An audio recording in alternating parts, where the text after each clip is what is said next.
Ghanaians are underpaid. Poor conditions attached to the service. There is nothing enticing about Ghanaian and back home was a hell for us psychiatric nurses.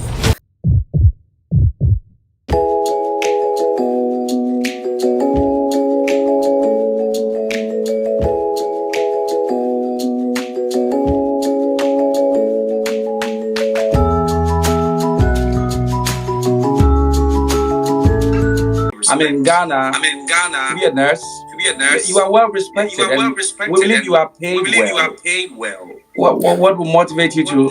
You're not paid well. No, the truth is, I served Ghana as a registered psychiatric nurse for I think between 6 to 7 years. Yeah, okay, let me say 6 years. Before I finally left Ghana, I left the Ghana Health Service, and I transferred my license to specifically Republic of Ireland to join the Nursing and Midwifery Board of Ireland. So currently, I'm a registered psychiatric nurse with the Nursing and Midwifery Board of Ireland. Ghanaian nurses are underpaid. Let me put it that way. Poor conditions attached to the service. I mean, there is nothing enticing about Ghanaian nursing. From my own experience, for the number of years I served in Ghana, I could say that it was a hassle for me, because there were even at times I have to already the salary is not sufficient, but because of the department where I find the facility where I find myself, sometimes I have to use my own pocket to visit my clients. I use my own pocket money to sometimes buy medication for my patients, just to help them avoid relapse, because when they relapse, it still comes back to me. So I was doing all this with that peanuts. Sometimes by the time the month ends and the salary comes, already the salary is already, exhausted. You've used it. Yes, even before it gets into your account. Sometimes you visit your patient and your patients expect you to give them something, because they do complain. So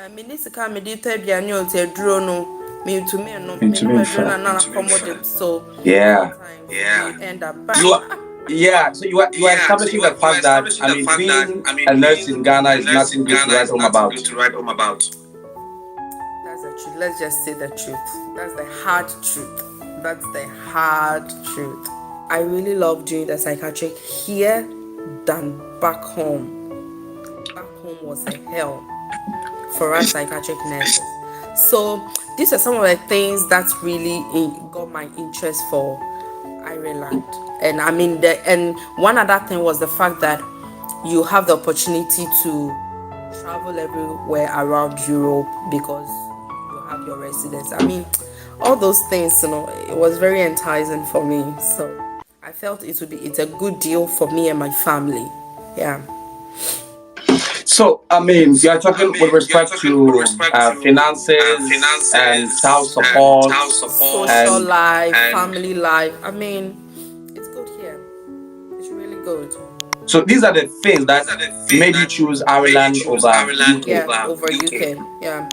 Okay. Now let's talk about being in Ireland and comparing it to Ghana. Can you make a juxtaposition between Ireland and Ghana? Don't put Ghana to the floor, but let's make the juxtaposition. Okay. So the little thing I can say that nursing in Ghana, if nursing in Ghana can match itself with nursing in abroad, Ghana has a lot of things to do. Ghana lacks a lot of things in the nursing sector. Nurses are suffering. Nurses, there are so many nurses who has worked for so many years and they have nothing to boast about. Nothing. Life is hell for so many nurses. There's respect and social recognition. There is social recognition. There is dignity in the uniform, But trust me, economically, people are dying inside. Me, I was parts. I was dying. You call me Antinez. Nothing. She. Really? Yeah, we were really suffering. Obi our free system nimu bia ba abroad bia will testify that we were really working in vain. You go for night shifts, nothing. Your salary is still the same. You go for weekend duty, your salary is still the same. You work yourself out for so many hours and your salary is still the same. But over here, it is not like that. Even if you spare your time to work on weekend, it's an extra salary for you. If you work on night shifts, it's an extra salary for you.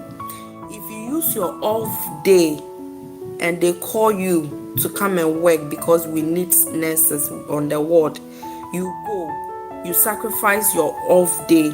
Instead of you to rest, you sacrifice it to go and work for the hospital. It doesn't go wasted.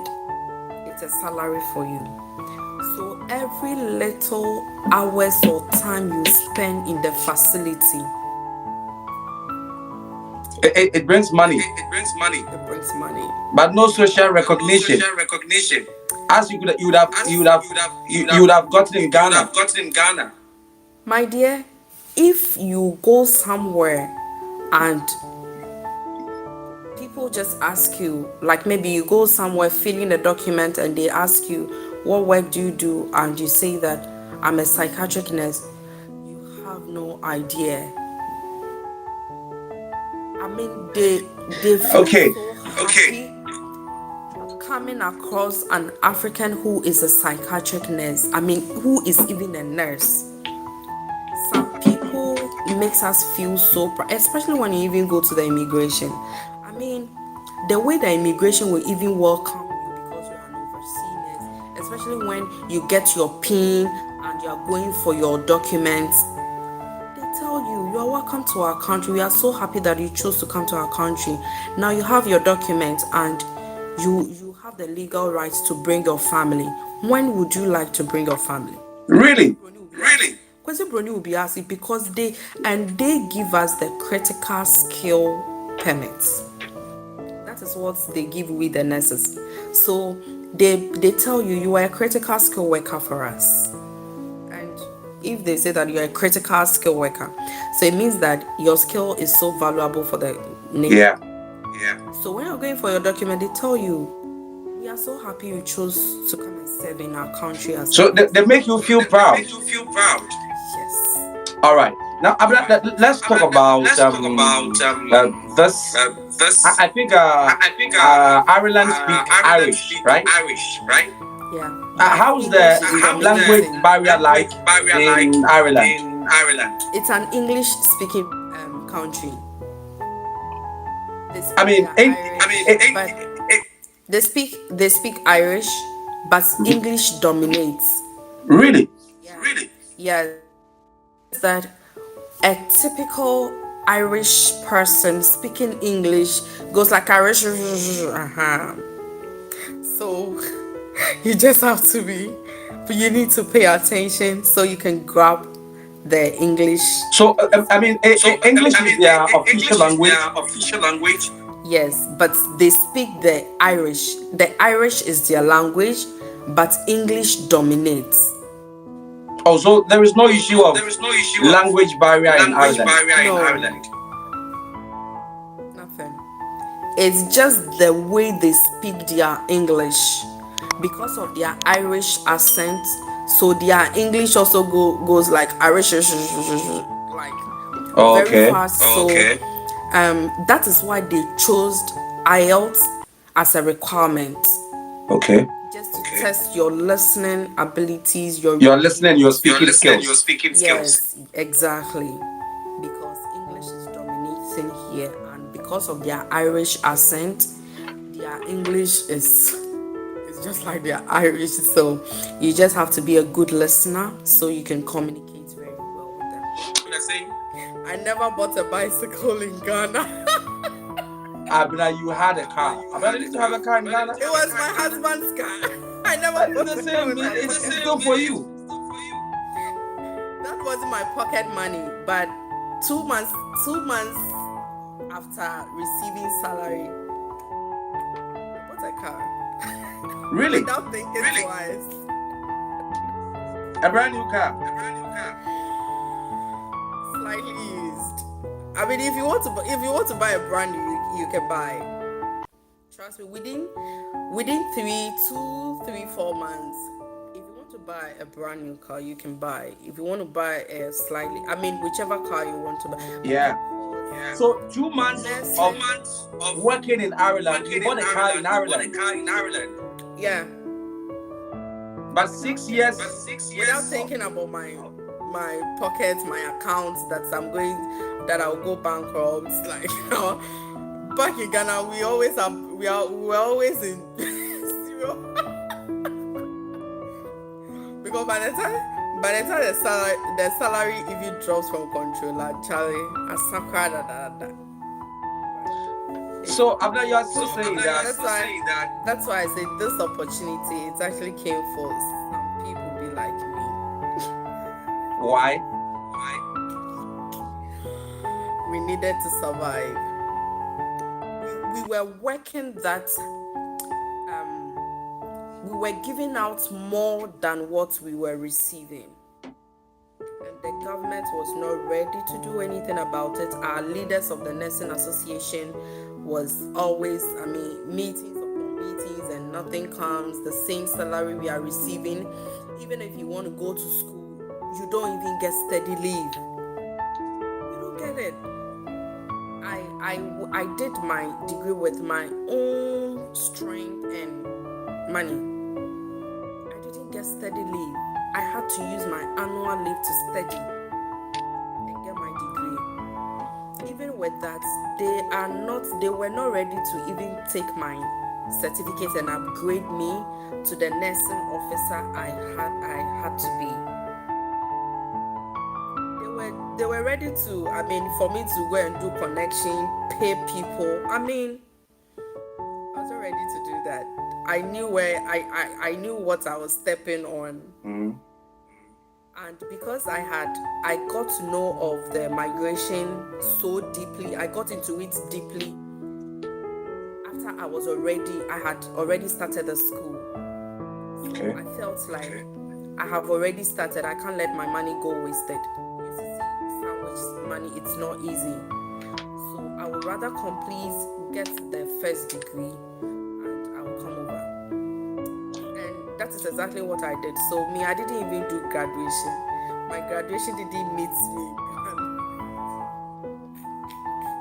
I see. So you are saying that still you can't compare your 6 years salary in Ghana to 9 months in Ireland.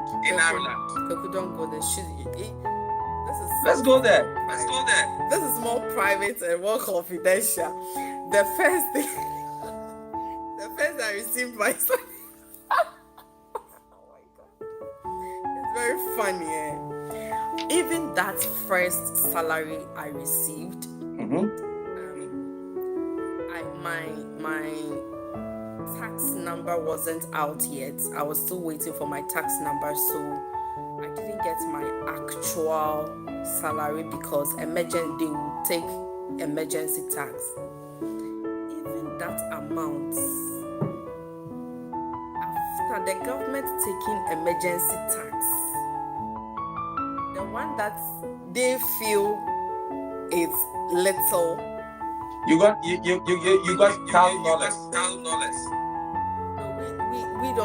We don't spend dollars. We spend euros. Okay, 1,000 euros. Than that. 2,000. I won't tell you, but 4,000. I was so ashamed of myself that, oh my God. So I've wasted over 30 years of my life. Exactly what I said.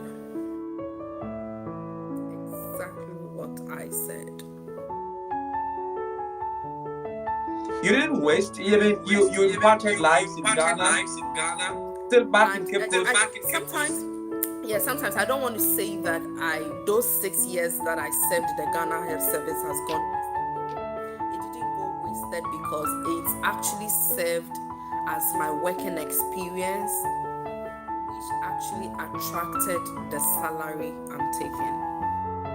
Because I told you earlier, Ireland, your startup salary, Yeah, is that true? the number of years you have served from your country. So the 6 years I served in Ghana, I am now reaping it.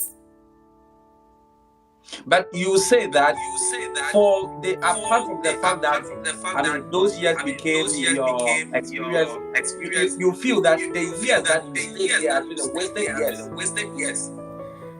Financially, economically. Financial. I get that. So Abena, what do you have for those guys who are all queuing up to get a position in the UK? Even some are professional nurses, but they will still go and become go for care jobs in the UK. Nine are being denied, paying. Some are paying 1 billion. Some are paying. What do you have for these people? I always say on my channel that if you are determined, like how some nurses wrote IELTS. I know a senior colleague who wrote IELTS 10 good times before passing. So the question is, why didn't he ever thought of going as a carer, but rather decided to invest, kept on writing the IELTS till he passed the nursing band school? It's all about determination, and it's all about what you want and how you want to be recognized. It is not just about mekwa brochwe kobre a nursing pathway edaho me meba mantua hwio. I didn't need any agents. I didn't need any connection man. I didn't pay for my flights, accommodation, maybe I'm a bed die. I didn't pay nothing. So 350 euros now me dey me foreign recognition process. My hospital paid it back to me. It is you have this opportunity. Now so won't pay. Now so we are akwadro nti to me sua de pass IELTS. What trouble no affiliate to abemu abua, then I don't think you are determined. This process is strictly for determined nurses, ambitious nurses. So if you feel that mature IELTS 1, 2, 3 men passing and you make a Thomas Sassidia Akor ye Kera. There was a time. Recently, I went home. I went to Ghana for holidays. Let's talk about your channel, your YouTube and your TikTok channel. Okay, so it's basically Psychiatric_Abena.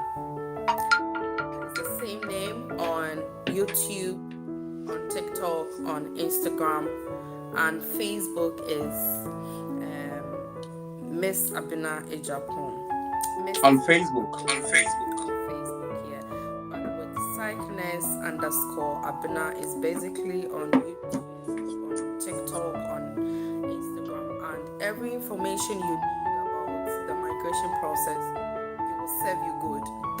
Because of the WHO red list warning, now most of the hospitals that are even recruiting tells the nurses to finance their trip, so that when they come, they pass the exams or the adaptation, then they refund all the money to them. Yeah, to them. The mention of that, I almost forgot this. So the Ministry of Health has issued a red warning alert that if they're not careful, by 2024, which is just a month away, there will be not a single nurse in Ghana. What do you make about the whole of that statement? That is what I kept saying. Is the service of the service condition is so poor. Nothing I mean, nothing better has been made about it. Despite the efforts the Ghana Registered Nurses and Midwives Association executives are pulling, it's not forthcoming. So, I mean, if my possible best and invest the little money I have to write an exams and pass, and that exams becomes an entry for me to be an international nurse, I'll definitely go in for it. I didn't delay in But preparing but for but this Abena, exam. you say that your mother is back in Ghana, your father is back in Ghana, your family members are back in Ghana. So assuming all nurses go because the conditions are bad, people are going to die. So you don't think about the people. Not everybody is interested in migrating. You are saying they've issued a red warning that 2024 all nurses are going to go. So tell your colleague nurses to stop migrating and serve us in Ghana. Then, Kweku, you want to tell me that I should force selfish? Advise them. I can't be selfish. People came, they tested the waters and they realized that it's better here than being a nurse in Ghana. And they started talking about it. Hey, there is something good going on here. If you want it, this is the process. Go through it. I watched a video on one nurse who is in UK. I watched it on his YouTube channel talking about the process to Ireland as a nurse and the benefits. That channel was also so helpful to me. That even motivated me more to go prepare so hard for the IELTS. So if you are telling me because of the warning they have given and because my family is back home so I should be selfish, no. When they came, they saw that it was good. It's nurses. Oh no, there are more nurses, and that's why I said not every nurse is willing to migrate because every nurse wants to migrate. Every nurse. Some are not ready to take the exam. You cannot just migrate. Some are not ready to take the exams.